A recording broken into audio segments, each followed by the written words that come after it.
big thing and me in a little box. That's okay. We'll start it this way. Welcome, everybody, to week 3 in review. Yeah, because next week's 4. Yeah, I've only lost 2 games in a row. So welcome to week 3, Mr. Bearded Santa Claus, or the bearded clam used to work at the place out in Lincoln. Anyway, go ahead. What's up, buddy? I was going to say it's good to finally be here. We gave it a shot last week, but technical difficulties prevented some audio from being recorded. Yeah, we had kind of a problem. So I trust everything is sorted out this week. Yeah, it should be. It should be. So let's not waste any time, and let me get to sharing out my screen here. So give me 2 seconds. Boom. Entire screen. Yes. Entire screen. There we go. Okay, share. And let me go to here. All right, and we'll go slideshow. Can you see that, my friend? I can see it, yes. Awesome. Okay, so here we go with week 3. That Kyron Williams flipping is what my team did and fell flat on the ground. Let's start with your game first. So let's go with you versus Mr. Clemens. Uptown Borough, it toes. Clemens, we're going to need an explanation on whatever it toes mean. I'm not sure. Yes, I don't know what that means, but this is... Remember, this is the notorious back-to-back rematch. Yes. First of 2. Mm-hmm. I was able to at least get 1, so we're going to split worst case. And a very good day out of Josh Allen for almost 39 points. Jonathan Taylor, almost 30. Kamara gives me 15. And look at Rashee Rice, who you keep sniffing for, gets me 31.1. And the Steelers a healthy day. Yeah. Kev had a decent day out of Joe Burrow, 23. That's all right. Bijan, who we've had before, 21.6. And Jordan Mason with almost 20. Unfortunately, though, he ends up... Oh, wow, look at that. I was giving you the projections. Burrow actually got 33. That's amazing. Those other guys... Oh, yeah, I highlighted the wrong one. Sorry, bud. I know. It's okay. I caught it. He was only able to get 127. No thanks to Devontae Williams. Right. And Jackson Smith. I'm not even going to try it. In Jigba. Come on, man. You ain't going to catch me. I ended up getting it done 174 versus 127. Looking at the benches, Caleb had a good day. Look at Hubbard and Mooney. What's that? Look at Hubbard and Mooney, 29.9 and 14.6. Yeah, exactly. Yeah, that might have. I don't think that would have made a difference, but it would have given him a better score. So, yeah, this was a hard-fought game. I'm sure he was getting a little excited with Burrow slinging it for so many touchdowns on that Monday night loss, but he just knew he was in a hole big enough after you had built such a big lead with Allen and company. So I don't think he saw a way out of it. But still a good game, and like you said, perhaps you split it this week. Maybe he gets revenge. Let's see how it goes on from here. Bijan definitely underperforming. Same with Jordan Mason. I think those folks will certainly get some, along with maybe Jackson Smith in Jigba. I'm not afraid to say it. Any other final thoughts before we move on from this one? Well, let's just be safe and move on. All right, hold on. Let me reset this and go to the next page. Boom, here we go. Next up, we have wing leaders. Oh, God. Takes down the... Okay. I did the same thing. I highlighted in projections. Don't read those. I screwed that up. I don't know what you're doing over there. Okay. Even though she had a bad day from C.J. Stroud at less than 10 points, yeah. Barkley comes up big for nearly 38. Kyron Williams gives her 31.6. Probably should have highlighted Metcalf. Yep. He overscored by almost 10. And Charbonnet. Decent games. She did score what they thought she was going to score overall by just 6 more points, which was unbelievable. Plenty. Doubled up. I think if she scored half of her score, she still would have won. She could have sat people and still beat me. She doubled up on, I know that we've talked, and you said maybe this isn't the lowest score of all time. Yeah. And I'll go with you on that, but 77.7. Pathetic. Looking at your bench, not a lot you really could have done there. One guy, but that wouldn't have made a difference. Come on. One guy, 2 zeros, a 3. Team's in trouble, but I think you are in the process of rectifying that. Yes, yes. There was a big trade made with Todd that we will see a whole new team next week. We'll see if it makes any difference, if I can possibly get in the win column. But this was a tough beatdown. Obviously, she's stacked as usual every year. She does a great job drafting, and she was no slacker here with Saquon Kyron going off. And, of course, she smartly moved in Zach Charbonnet. I wish she would have kept Ladd McConkey in there. He only got 7 points. But, no, she got to move in the big Charbonnet with 2 touchdowns while Walker's on the bench. I couldn't score double digits except for 2 guys. It was a really down day for everybody. It was the worst week. I'm hoping this is just an anomaly, this one bad week, and perhaps they start making at least to what they're supposed to in the projections going forward. But it was a tough week for old Maddie, and congrats to Sam on the big win. So good job. Any final thoughts before we move on to the next one? I mean, we've talked about this before, Matthew, but yeah, you got. We'll cover it when we get to the standings, but you're in a tough division to be taking losses at the moment. Ain't that the truth? Yeah, you guys are doing too well. But again, we'll cover that in the standings. Let's move on to the next one, and we have Your Bride and versus Malibu Stacy's has a really bad day versus Cat. Unfortunately, going up against Cat. Cat gets a win. Very nicely done. 142 versus 108. You did highlight the correct column. Yay! Here. Finally got it right on one. Well done there. Don gets 12 points. Yeah, Jalen Hurts. Decent day from Gibbs, but pretty much what he should have. Connor, Jesus. A decent day from McLaughlin, but she is continuing to struggle with tight ends. Laporta, last year's number, 2? 1 or 2, yeah, he was top 3 for sure. Again, another bad week, 5.6. Single digits until we get down to the defenses. Shelley manages 108, but what I told her is, hey, if these guys are going to stink this bad, maybe it's good you get them all done on 1 week. Like I did. After, I will say this before I get over to Dallas Hurts. After, what's-his-face's Aaron Rodgers' performance, he looked sharp. She might have a decision to make next week. Okay, but the big winner, Kat, she gets 20 out of Mahomes. A-Chain gets his 10 out of a Miami team that's really looking like they're in big trouble. Aaron Jones goes off for 27.8. Very nice. Where was CeeDee Lamb? Still a APP out on him. Yeah. Same was Dave Flowers and Kelsey. Again, the list of tight ends doing nothing continues. But look at this dude. Never even heard of him. Of course you haven't. Don't you watch college football? How do you not know these guys? I mean, you're a big Notre Dame fan. Don't they ever play? I mean, they play good people, right? Where do you go to college? I don't know. Well, then, maybe I wouldn't even have seen that. I thought like you follow the Heisman race and all that other stuff. There's 130 teams out there. All right, whatever. Go ahead. All right, and then a good game out of Zach Moss, him I've heard of. She gets a nice score of 142.8. Taking down Malibu. I'm sorry, babe. Good job, Kat.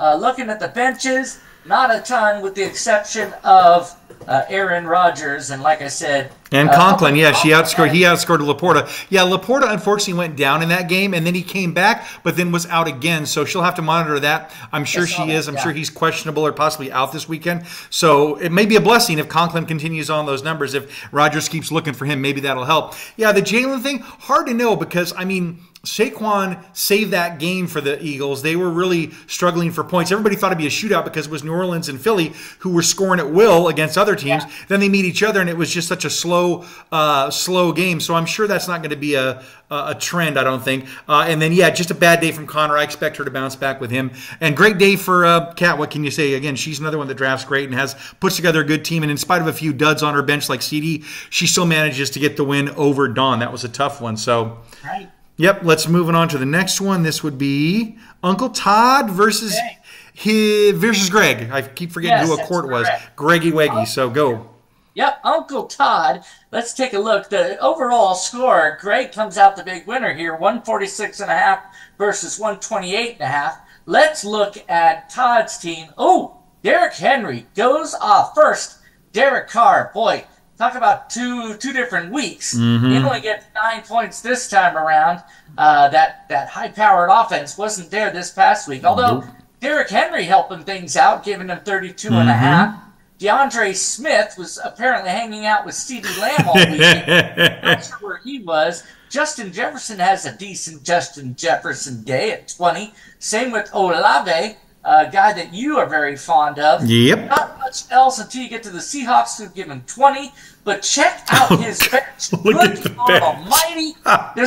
There might be more points on his bench than in this. Prescott almost gave him 36. Yeah. 23 from Montgomery. 16 from Christian Kirk.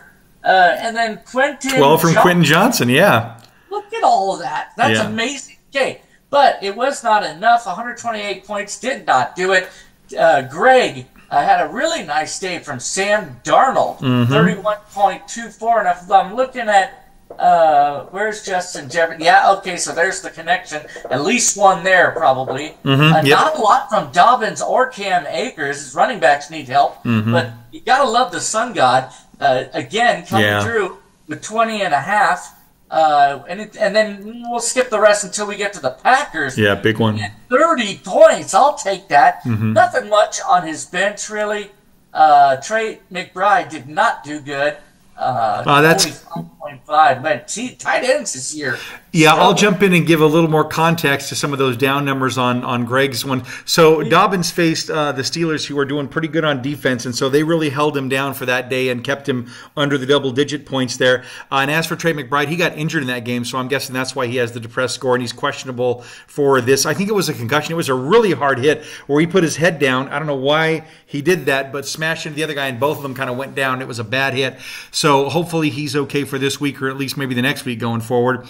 Packers D came up for Greg big time, and as you said, Amon-Ra and Sam Darnold, who is playing out of his mind for Minnesota. Tough break for Todd, especially with all those points on his bench. But again, we swapped a lot of members in a trade between Todd and I. I don't have that on here, but maybe I should have featured it because we basically almost swapped half our teams. So we'll see if that helps us both get back to the winning side versus the losing side here going into next week. Yeah. So we could cover it, but let's go to the next one. This one would be Jason versus your sister Terry. Yes. So and I have no highlights. What a slacker. Yeah, I know. And then gentlemen's four quarterly. So Jay gets a big win. Outperforms his average by a little bit. Ends up getting 155. Taking down Terry, who's had two tough losses in a row here. One for me, one for Jay. 147. Close game, though. Let's go look at the scores. Nobody highlighted. You don't like anybody on this page. No, I just didn't do it. Go ahead. Kyler Murray did not come through for him. Neither did Ramondre. Good grief. 0.3. I gotta think he must have gotten hurt. No, that's the crazy thing is I think he was fine. I think it was just a crazy game where he did nothing. But go ahead.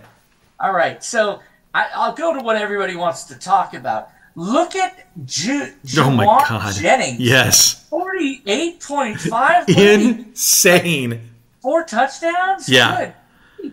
Good grab off the waiver wire that got him almost 50 points and his win, you could argue.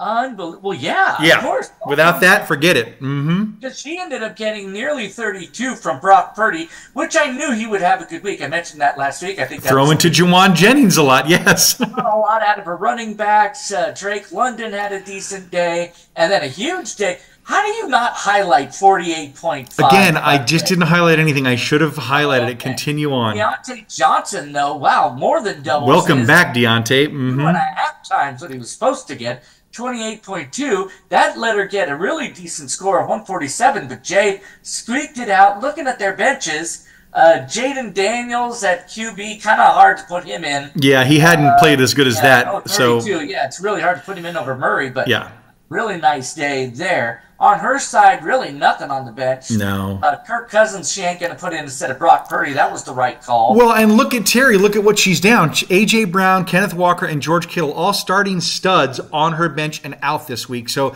she was. Rashid Shaheed. Okay, so this is funny, right? First 2 weeks, he is on fire, catching long touchdowns, at least one, if not two, every game, right? Just touchdown machine. She puts him in. Philly blanks him. He gets nothing out of the day. He has, I think, two or three targets, misses all of them. I mean, they were close. They were right in his hands, but they just had great defense, and he just missed them. So, tough beat. I mean, she could not start him after he was on fire. It was just turned out to be a bad day for her on that one. And like you said, with Jason and his pickup of Juwan Jennings, whatever he bid for him was well worth it because it got him a W. And I know they're talking about Debo coming back this week, but they're still missing somebody else. Oh, McCaffrey's still out. So Juwan Jennings still may see some good targets, and Ayuk isn't playing up to what Ayuk does. So I don't think he's going to get 48 this week, but he's going to certainly get a few points if he leaves him in, I'm guessing. So a tough one for Terry. Again, such a close game. Could have gone either way, right? Yeah. Oh, she makes that one change. Yeah. And she wins. But yeah. But tough to know Tolbert's going to do it. Let's move on to Nick versus Tasty Waves. That'd be Joseph. So Nick and Joe. Nick having a really strong season, but not according to you. No tick marks on this page. I don't know why I didn't do it. Yeah, go ahead. Getting the win, 167 versus Tasty Waves. That's Joe, right? Joe's 119. Yep. Going back over, great day for Lamar Jackson, gets almost 28. Breece Hall, average day. James Cook, average day. Going down, Malik Neighbors. He's the number 1 overall pick for the Giants, and he's a friggin' stud. Dallas Goedert, here's a tight end scoring well. Yep. Almost 30. God, he had a day. And then Godwin and Singletary combined for about 36. Big day. When you got that many double digits and several knocking on the door at 30, 20 and 30, you end up getting a score like that, 167. Looking at his bench, not much there. Let's go back over to Joe. Joe, average day from Goff, average day from ETN, average day from Harris. Jamar Chase has a great big day. 32. Oh, God, here we go. Another big tight end getting nothing. Again, not injured, just didn't target him, and they ran in different sets. No one can understand why this is happening. This guy, well, you want to talk about a guy who puts up decent numbers across the career. But no matter who the crappy quarterback is, right, Cooper? Yeah. Insane. Amari Cooper, 27.6. Hopefully your old boy, Tyreek Hill, can do that for Todd. Talk about that a little bit later, and then nothing else going down. Looking at his bench, I mean, some more points than some of the guys. But nowhere near the 167 that he was up against, Yeah, that was tough. It was tough because Nick, like some other folks this week, had such a huge score. It would be really hard for anybody to top that. Certainly, Joe had some deficiencies with Jalen Waddle not getting anything close. And again, same thing like you said with Mark Andrews getting blanked out there. And Zamir White didn't do anything on the one day that they thought he'd be able to run. Off day from Waddle. Waddle normally has much more than that. Yeah, but again, look at who their quarterback is, right? Skylar Thompson. And I mean, so it. All right, so the situation in Miami, just in case nobody knows, Tua got knocked out, so they're on their backup. The backup got knocked out last now week. It's, going to be possibly Snoop Huntley. So they're on the third one. Yeah. Based on what I'm hearing, I think Miami is desperate to get a quarterback. The rumor mill has Tannehill possibly signing, but there's others out there. Yeah. But that's the rumor mill, at least as of yesterday. Yeah, we'll see where they go on that one. It's going to be something interesting to watch how Miami handles this going forward with each of those. So good luck to those players that still own Miami people. I still have one of them, but I did get rid of Tyreek, so we'll see where that goes. Let's move on to the standings page. Okay, let's look at the standings. We're starting to get some separation. Brockway alone at the top. Those guys are Fs. Well done, Jay. Getting your second win. He's alone at top at 2-1. Uptown Burrow. I kept him from battling for first spot. Sorry, yep. 1-2. And then Tasty Waves still looking for their first win. However, the season is very early. Going over to Ogdenville, talk about a powerhouse division. Kent Frusty and Wing Leaders 13.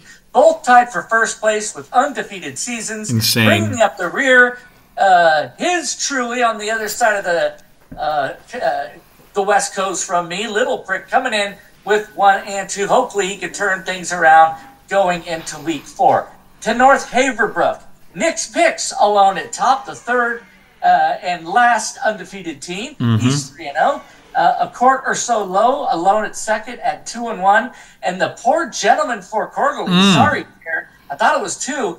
Apparently it's 3 losses in a row. They're looking for their first win. And God only knows what's happening at Springfield. We have a 3-way tie with all losing records. Everybody at 1-2. Dallas Hurts, Uncle Todd, and Malibu. Anybody's division over there. I wonder if we'll finally get a playoff berth with a losing record. We shall see. Don't you remember we did, and it was your wife, and she won that year? Look back at the history. I didn't remember that it was I did, and Todd was not happy at all when she got. That's when I think he really pushed to go to the overall the next year. Well, looking at that division, Todd's probably happy that's still in place. And maybe he's changing his mind now. But very competitive. We are starting to see some separation, but like I said before, it's still anybody's season. Yeah. We're very It's just hang in there. Yeah, it's early with the season going as long as it does now with the 18 games, and I think we play 14, regular season games, whatever, before we get to the playoffs. Plenty of time for people to catch up, but it is nice to have those in the bank for those that are undefeated. But those that are struggling or not even have their first win, it's far from over, especially with only 3 divisions, and we'll see where it goes from here. Let's hope we can get a little more parity going forward. But with the NFL, those first couple weeks, lots of injuries. Lots of ups and downs. We'll see if it rights itself and things start going a little more evenly each week, and then we'll see where it goes. Sounds good. Yeah, all right, so let's move on to the next one. What'd you say? We're at 18 minutes, just letting you know. Okay, yeah, no, I think we're in good shape. So now we have the review of the week. Do you want me to go ahead and take this, or do you want to read any? Please, go ahead. All right, sure. So high score. Good job, Kev. 174. Yes, look at Mr. Can You Dig It up on top of the pile. Bottom of the pile, though, that would be me. Left in the dust with a lowly 78 points. Hey, thanks for rounding up bottom of the pile. That I appreciate. Bragging rights, as you said, Wingler 13 didn't just beat Little Prick. They woke up and chose violence.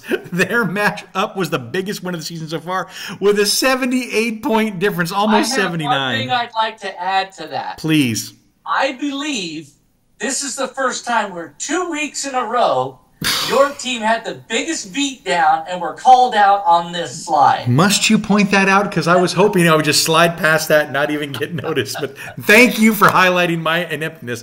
Let's move on to another bad beat. Poor gentleman, 4 quarterlies. Your sister had a painful week, losing by just 7.88. Those are almost more painful than my big loss. Because once I was out, it was just comical. But to lose by only a few points, I know the pain of that. Lucky break. Dallas Hirsch finished with an all-in play that was crappy, but still came away with the win.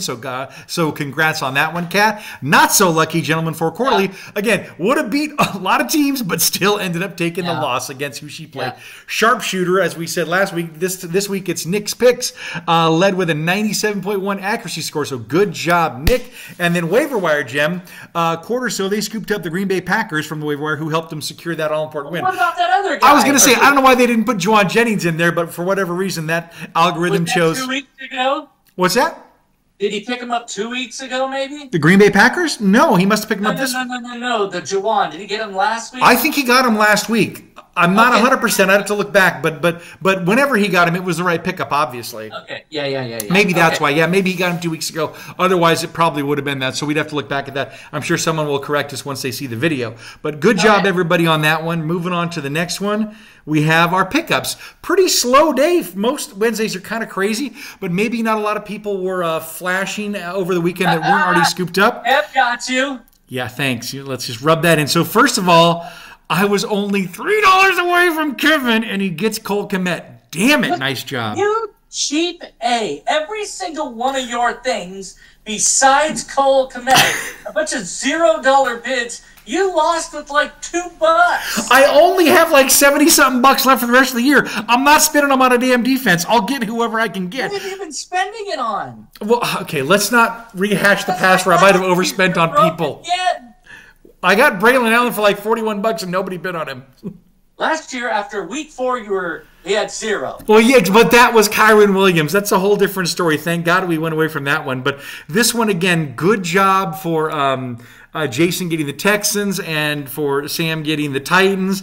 I did get the Dolphins. No, I didn't get the Dolphins. Yeah, I did get the Dolphins because whoever had also, Jason had already got the Texans, so it didn't even work. And he also got Clyde Edwards-Helaire. I didn't highlight that because nobody bid against him, but pretty slow in the bidding, that's for sure, on this one. I don't think I have another slide after this, or do I? Let me check. I would love to see the trade because there's not a lot here, but it's sort of a movement kind of thing.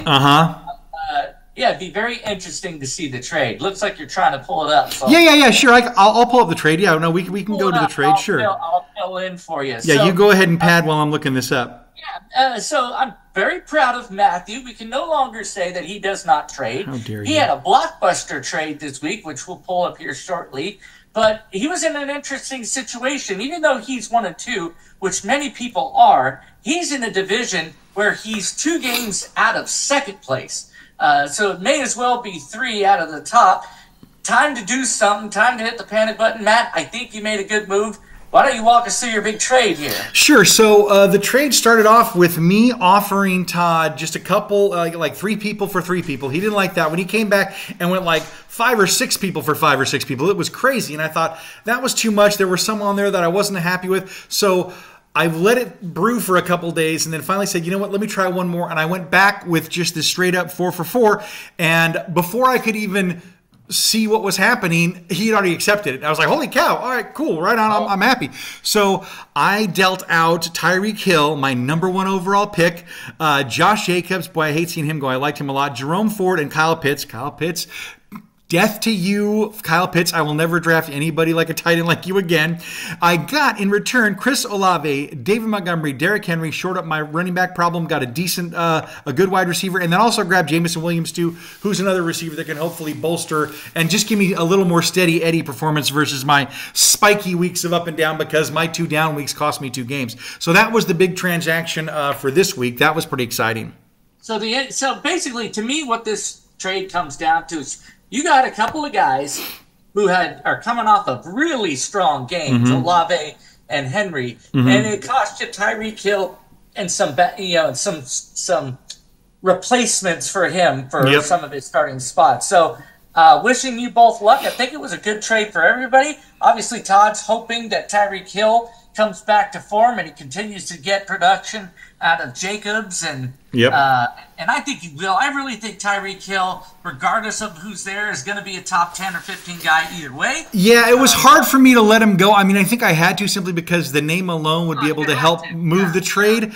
But even when I looked back, because I know there have been some years where Tua was out for part of the year, and still in all those years, in like the past 4 or 5 years, Hill has had over 100 receptions every year and over 1,000 yards. The touchdowns kind of vary, but I was like, that's a lot of production, even with crappy quarterbacks. So it should pick up for Todd, even if it doesn't equal the hugest year that he might have. But he should have a good year with Tyreek, and who knows? Maybe they grab somebody and he goes off. You know, I could be completely wrong in my trade there. So there are those guys who just seem to do well no matter what. Amari Cooper, we just talked about. Hoping Tyreek Hill is like that, and then there's some who just fall off the face of the earth. But I'm hoping that you both improve because of this trade. Because that's what decent trades should mean. Absolutely. Win-win. So let's look at the games next week, and we'll pick 1 or 2. How are we doing on time?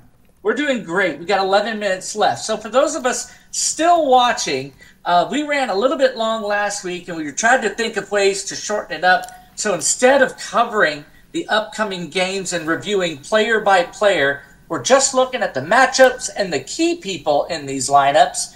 And hopefully that saves a little time, still gives us a taste of what's to come. And if you have any, we're certainly open to feedback. All right. The first game we see up top is a court or so low going up against I'm at the bottom. Todd. Hold on. I'm at the bottom. You just tell me which game you want to go, or unless you want to talk about each one. Go ahead. At the top. Okay, go ahead. Malibu Stacy's versus me. Okay, that's what I thought. I thought if it was on your screen, your game would be first, and it is. Okay, let's start over. We got the Malibu Stacy's, going up against Little Prick. She desperately needed to win. She's probably going to get one. As of right now, she's projected to get one, but not by a ton. No. 135 versus 132.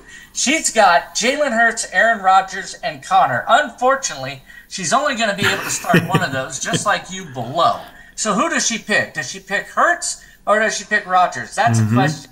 If you look at projections, I think she might still have to go Hurts. But I don't know who the Jets are playing, so we'll have to see. Connor, hopefully he does better than he did last week. They're thinking he's going to. You've got not a choice. I think you got to go Mayfield. I tried to give you Geno Smith. I know. I just don't trust Richardson. I mean, he had a lot of potential, but so far he's just too inconsistent. And he plays the Steelers this week, too. So big new pickup, Derrick Henry. On the key King list. Henry, let's go. Okay. Anything on this game you wanted to add? It's yours. No, like you said, it's going to be a close one. We're both 1-2. Somebody's going to be happy and come out at 2-2. The other person's going to be 1-3, and that's not a good place to be. So, hate going up against somebody that I like. But Dawn, it's time for us to go head to head. Let's move on to the next one, which would be Sam versus Kat. An in-law sibling rivalry, Sam versus Kat. What appears to be a very close game. They both have full lineups, and the line is 3 points, base 3.5, 147.6 to 144. Obviously, they're thinking it's going to be close. Let's look at the players. For win leaders, C.J. Stroud having a great year so far. He's projected to get 23.5. Kyron Williams, man out of Notre Dame, you got to love it. And Barkley, boy, talk about a 1-2 punch there at running back. Let's see what they can do to Dallas Hurts. Dallas got Mahomes, who's coming off of a couple of... He's kind of been streaky this year. He's been quiet for Mahomes. I think that'll change. I mean, he's the best quarterback in the league, and so I have no doubt he's going to return to form and start really lighting it up, I'm sure, with some with some points. CeeDee Lamb, hopefully they can find him from whatever bender he's been. He'll bounce back too. It is 20 points. And with A-Chain, he's got a good setup there with a horrible quarterback, so you know they're going to probably But they keep feeding him. Yeah, he's still getting most of the looks. He's still, I think, banged up a little bit, so he's going to get plenty of carries this week. Going to the next one, we've got Greg going up against Uncle Todd. Quarter so low, projected to win 143.2 versus Todd's 136.7. They appear to both have full lineups. Let's look at who's key. Sam Darnold. Here's another guy coming off of a big week, right? 30-something last week. Let's see what he can do this week. We got Jordan Love. They're both quarterbacks? Yeah. Love has been injured. There's rumor he may come back this week. I'm not 100% if he's going to. And Sam Darnold was also questionable after a slight injury to his knee, but thankfully there's no real damage. So he should start, but we'll see. So I wonder which one he picks. That's gonna be... And they play each other this week too. It's the Vikings and the Packers. Oh, that's interesting. Yeah. And then Nico Collins supposed to get almost 20 points. For Todd, he's got Dak Prescott, another guy coming off of those are two hot quarterbacks in those starting spots. He had, I think, 30-something last week. Yep. Justin Jefferson's a beast and continues to be. I like their situation there. And then Carr, here's another quarterback who's been streaky. 30-something 2 weeks ago and less than 10, something like that? Yeah, he had a rough week last week. We'll see if he can bounce back from that. But Todd's got a whole new outlook and a whole new... So it'll be interesting to see who he starts and how they do. Next up, we got Nick's picks going up Gentlemen's Sport Quarterly. Division game. Look at the records, too. Yeah, I was just going to say in dire need of a win. We've got one that's undefeated, and we got one that's winless. I'm not sure because I got to pull for my sister. I hope she wins, but ESPN doesn't agree with that situation. They got Nick projected to get 155, one of the highest projections, if not the highest, for the week, going up against Terry's 126. Again, like I said, undefeated versus winless. So let's look at the key people. So Lamar Jackson, guy coming off of a big week, he should be good. Breece Hall and that Neighbors, guy. Malik Neighbors, who's downright the best rookie wide receiver for sure, and just putting up points every week. I guess. They think they're going to continue to go off, and that's one for Hall too. Looking at Terry's team, Terry, I think you ride Brock Purdy. You let Kirk Cousins sit. Bijan Robinson, if that's the same one as the B, I like that dude. Yep. But I think if you look, your third best guy is supposed to get 15. We're going to have to strengthen some of these spots up a little bit. Pulling for you, Terry. You need a win bad.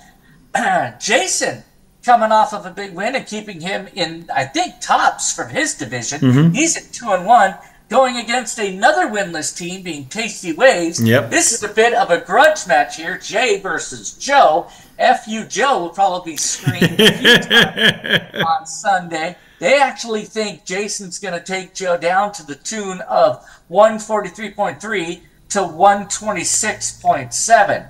For Jay, they like Daniels and Murray. Oh, gosh, I don't know what to do. But Devonta Smith should get nearly 17. Who's start? I got to look at their matchups. No idea. Going to Tasty Waves, of course, Jamar Chase coming off of a big game. He should have another big game.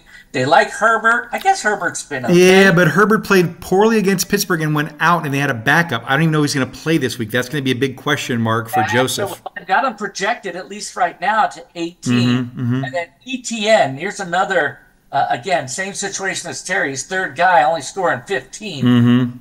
That's rough. Good luck to both those gents. I like them both. Jay, coming off of a big win, yeah, that's going to be interesting to see if Terry and Joe can turn their fortunes around. And then finally, if this is the last game, you've got a rematch. Yeah. Yeah, it's a Kev rematch. We've got the Camp Krusty undefeated. Oh, God, look at my projection. I know, right? I hate my They don't like you at all this week, not against Clemens. That's the lowest projection of the week. And I'm undefeated. I'm going against Kev, who's 1-2, but they like his team. 147.5. He's supposed to take me down to just shy of 122. We shall see what happens because look at my players. Josh Allen, 25. Rashee Rice, supposed to get 20. He just got 30 something. Right. And then you got Kamara, who's already busted off nearly 50 once this season. I don't know who the hell they're looking at. Certainly not looking at my team. Going over to his team, he's got Joe Burrow, who's not bad. Another B. Robinson. So I got one of them right, one of them wrong. Yeah. Is this one the Bijan?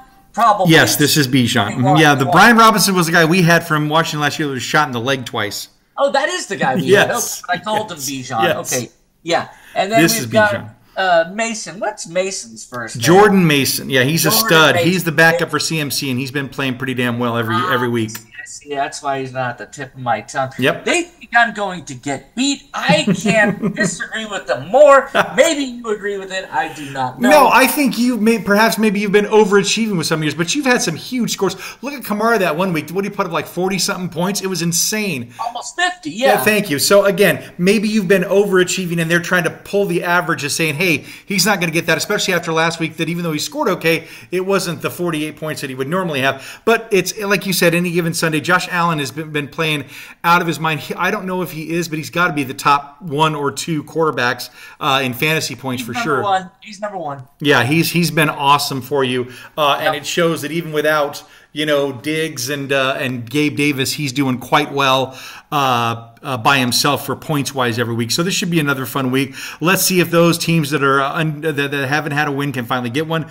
Maybe one of those that are undefeated finally get a loss in their columns. We'll see. It should be interesting. But yeah, it's another exciting week in fantasy football. Number 4, we'll get a few more data points from this, and maybe we'll see, okay, hey, these guys are for real, or maybe it could be like last week where everything gets topsy-turvy, and you're like, okay, what we thought we knew isn't exactly true, and we have to now reassess everybody again.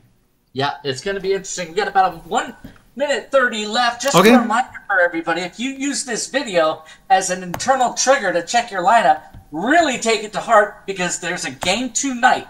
Last year we were getting these out on Wednesdays. Today's Thursday, so please check your lineup. Pay attention to the questionable ones.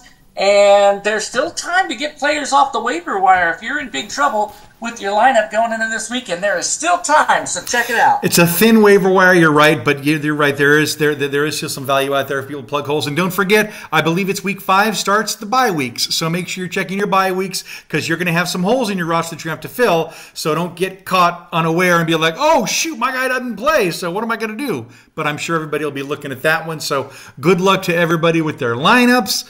And we'll chat again next week, and hopefully this video comes out perfectly, audio and all, and then we can keep rolling forward and start stacking these videos on top of each other. Last words there, Mr. Harry Potter weirdo from the Wizarding world. You need a new background this year. We need something new. I'll get it. All right, take us out before we get cut off. For Kev and Heath, this is Matt Dickey saying, see you next week, BONESTORM. Kev, take us home. Stay classy, BONESTORM. That's right. Stop sharing. Okay. 10 seconds left. And I'm going to close this.